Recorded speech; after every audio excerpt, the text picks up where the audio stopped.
ಅಂದ್ರೆ ಒಬ್ಬ ಲೀಡರ್ ಆಗಕ್ಕೆ ಹೊರಟಿದ್ದಾರೆ ಅಂದ್ರೆ ಯಾಕಂದ್ರೆ ಅಲ್ಲಿ ಒಳಚರಂಡಿ ಪರಿಶೀಲನೆ, ಶೌಚಾಲಯಕ್ಕೆ ಬುದ್ಧಿ ಪೂಜೆ, ಈ ತರ ಗ್ರಾಮಸ್ಥರಿಗೆ ಇಂಗ್ಲಿಷ್ ಕ್ಲಾಸ್ ಈ ತರದ್ದೆಲ್ಲ ಹೇಳಕ್ ಹೊರಟಿದ್ದಾರೆ. ಅದೇ ಸರ್, ಈಗ ಪಳಾರ್ ಅಂದರೆ ಈಗ ನಾವು ಹಳ್ಳಿ ಕಡೆ ಎಲ್ಲ ನಮ್ಮ ಊರ ಕಡೆ ಎಲ್ಲ ಮಾತಾಡ್ತೀವಿ. ಈಗ ಏನಾದ್ರು ಕಿಲಾಡಿ ಆ ಥರ, ಈಗ ಪಳಾರ್ ನನ್ನ ಮಗ ಗುರು ಅವನು, ಪಳಾರ್ ನನ್ನ ಮಗ ಅಂತ ಮಾತಾಡ್ತೀವಲ್ಲ ಆ ಥರ. ಈ ಪಳಾರ್ ಅಂದರೆ ಈ ಕಿಲಾಡಿ ನನ್ನ ಮಗ ಇವನು, ಈ ಎರಡ್ರ ಮಧ್ಯೆ ಇರ್ತದೆ ನೋಡಿ, ಕಳ್ಳ ನನ್ನ ಮಗ, ಕಿಲಾಡಿ ನನ್ನ ಮಗ, ಈ ಥರ ಇರ್ತದೆ. ಅದು ಯಾವಾಗಲೂ ನಾವು ಬೇರೆ ಬೇರೆ ಏನೇನೋ ಟೈಟ್ಲೆಲ್ಲ ಯೋಚನೆ ಮಾಡ್ತಾನೆ ಇದ್ದೋ.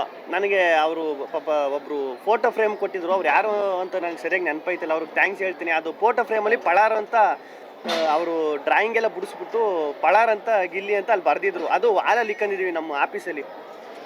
ಹಿಂಗೆ ನೋಡ್ಬೇಕಾದ್ರೆ ಯೋಚನೆ ಮಾಡ್ತಾ ಇರ್ಬೇಕಾದ್ರೆ ಅಲ್ಲೇ ಟೈಟ್ಲ್ ಇತ್ತಲ್ಲ, ಇದನ್ನೇ ಯಾಕೆ ಟ್ರೈ ಮಾಡಬಾರ್ದು ಪಳಾರ ಅಂತ ಅಂದ್ಬಿಟ್ಟು ಅದು ಎಲ್ಲ ಈಗ ಜನ ಆಲ್ರೆಡಿ ಸ್ಟಾರ್ಟ್ ಮಾಡಿಬಿಟ್ಟವ್ರು. ಈಗ ನಮ್ಮ ತುಂಬ ದೊಡ್ಡ ಥ್ಯಾಂಕ್ಸ್ ಯಾರಿಗೆ ಹೇಳಬೇಕು ಅಂದರೆ ಮಾಧ್ಯಮ ಮಿತ್ರರಿಗೆ, ಆಮೇಲೆ ನನ್ನ ಗಿಲ್ಲಿ ಪ್ಯಾನ್ ಪೇಜು, ಗಿವಿಯ ಪ್ಯಾನ್ ಪೇಜ್ ಅಂತ ಏನು ಮಾಡ್ತಾರೆ ಅವ್ರಿಗೆ, ಅವರೇ ಇದೆಲ್ಲನೂ ಕೊಟ್ಬಿಟ್ರು. ಟೈಟ್ಲು, ಲುಕ್ ಹೆಂಗಿರಬೇಕು, ಕತೆ, ಅದು ಎಕ್ಸ್ಪೆಕ್ಟೇಷನ್ ತಕ್ಕಂತಲೇ ಐತೆ. ಆಮೇಲೆ ನಾನು ಹೀರೋ ಅಂದ್ಬಿಟ್ಟು ಏನು ಫುಲ್ಲು ಈ ಮಾಸು ಆ ಥರನೂ ಅಲ್ಲ. ನನ್ನ ಕ್ಯಾರೆಕ್ಟ್ರಿಗೆ ಈಗ ನಾನು ಹೆಂಗಿರ್ತೀನಿ, ನನಗೆ ಸೂಕ್ತವಾಗಿ ಇದು ಮಾಡ್ಬೋದು ಅಂತ ಅನಿಸಿದ್ದು.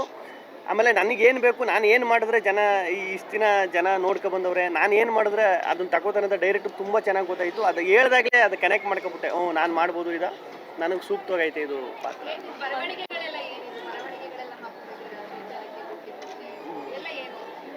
ಅದೇ ಬರವಣಿಗೆ ಮೇಡಮ್,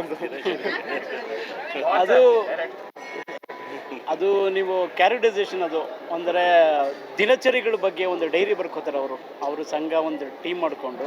ಮುಂದಿನ ದಿನಗಳಲ್ಲಿ ಕಥೆಯಲ್ಲಿ ಕ್ಯಾರೆಕ್ಟರೈಸೇಷನ್ ಏನಿದೆ, ಹೆಂಗೆ ಹೋಗುತ್ತೆ ಅಂತ ಮುಂದಿನ ದಿನಗಳು ಹೇಳ್ತೀವಿ. ಜಸ್ಟ್ ಈಗ ಇಂಟ್ರೆಸ್ಟಿಂಗ್ ಅನ್ಸೋ ಪಾಯಿಂಟು ನಮ್ಮ ಕ್ಯಾರೆಕ್ಟರೈಸೇಷನ್ ಅದು. ಹಾಗಾಗಿ ಅದ್ರ ಮೇಲೆ